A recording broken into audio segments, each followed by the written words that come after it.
That picture that I've just shown you at the beginning of this short presentation tonight is a picture, a statue actually, of a man called Maximilian Kolbe.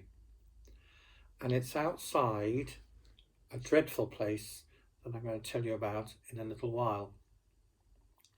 Now, Maximilian Kolbe is one of the heroes of the Catholic Church. And in the Catholic Church, we call our heroes, often we call them saints.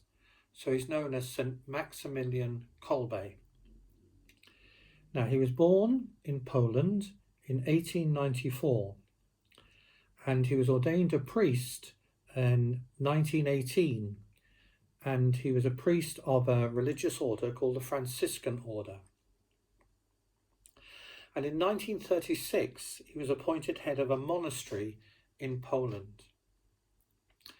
Now, times became terrible.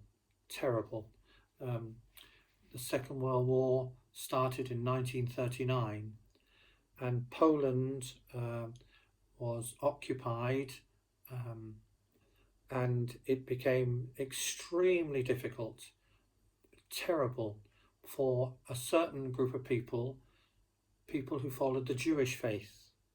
They were persecuted.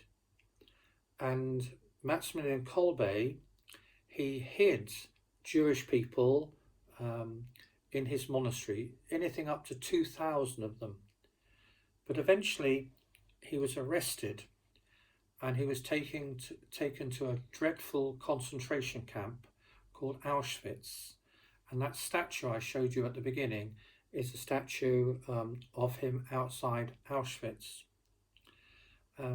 Auschwitz was a terrible place, an awful place, and many horrible things happened there.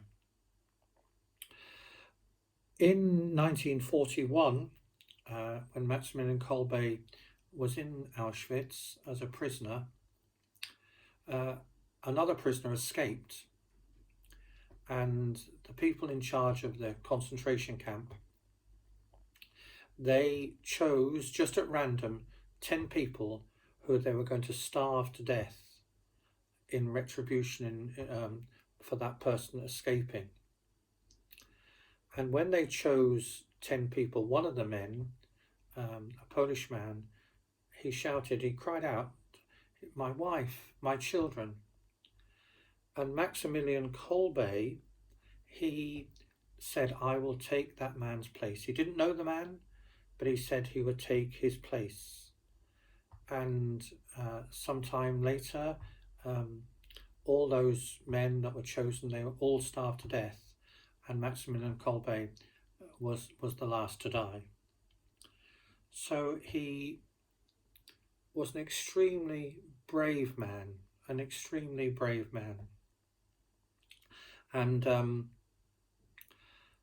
he was declared to be a hero of the church, a saint of the church, by Pope John Paul II, some many years later. Now, I didn't tell you that story to make you upset. I just wanted to say that we have our heroes, wonderful heroes, but we can all be heroic in our own ways. Now, we live in much more peaceful times, thank goodness, much more peaceful times. But we can be brave, we can do things, we can be nice to people, be good to people, forgive people, even when sometimes we don't feel like doing it. And in that way we can imitate our heroes, our saints, and do what God wants us to do, even when it's very difficult. I'm going to end with just showing you two pictures. One is of a painting of St. Maximilian Kolbe in his cell and wearing the uniform that all those prisoners were given. And then the final picture is a picture of the railway line that went into that concentration camp. And in the front of the picture is a flower, and that's like a prayer praying that nothing like that will ever happen again. Thank you very much.